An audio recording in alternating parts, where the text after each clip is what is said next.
Добро, почитувани. Затворот во Македонија постои само за оние кои што немаат врска со власта, СДС, организираниот криминал и корупцијата. Овозможувањето на ладнокрвен убиец да избега од затвор уште еднаш ја потврдува оваа теза. Последното бегство на затвореник ладнокрвен убиец се случува со насилство, пукање, ранети полицајци и веројатно неминовно во дослух со затворските служби. Командир на смената на затворската полиција, кој што и претходно има досие за подкупливост, е човек близок на СДС. И тоа е факт.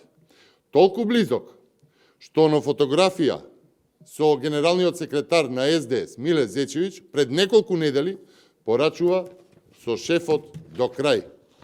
Ова е таа фотографија, ова е тој пост на Фейсбук, на социјалните мрежи, на Срđan Поп Димитриевски, човекот задолжен за затворското обезбедување кога се случува бегството. Почитувани, со оглед на оваа фотографија и оваа порака, Миле Зечевиќ мора да ја објасни оваа порака. За каков крај пишува командирот на затворската смена? Дали и што било договарано пред да настане оваа фотографија и пред да биде напишана оваа порака? Дали спектакуларното бегство било дел од некаква планирана стратегија? Дали е ова цената за враќањето на докажано подкуплив службеник на работа и негово поставување на позицијата во затворската полиција? И последно, но може би и најважно, зошто, кои се мотивите за ваквото организирано бегство во веројатен дослуг со член на СДС, верен, како што вели, со шефот до крај? Дали бегството е договорено со СДС? Почитувани, нема безбедносен скандал во Македонија, нема криминалец кој што нема конекција со СДС. Системот за казни и ресоциализација е продолжена рака на корумпираното МВР и Правда.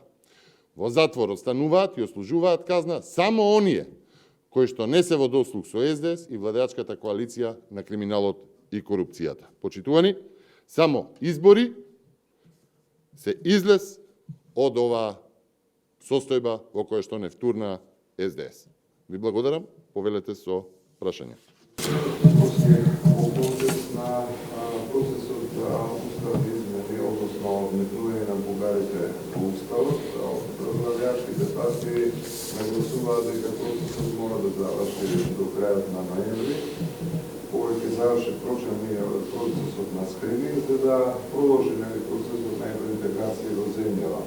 Од друга страна, премиерот Ковачевски не исклучува и лидерска средба за ово прашање. Како е вашиот став во однос на уставните? Ставот на ВМРО ДПМН е по однос на бараните уставни измени од коалицијата на криминалот и корупцијата СДС и ДУИ е непроменет. Ова собрание, овој собраниски состав нема мандат од народот за промена на уставот под притисок на соседни држави.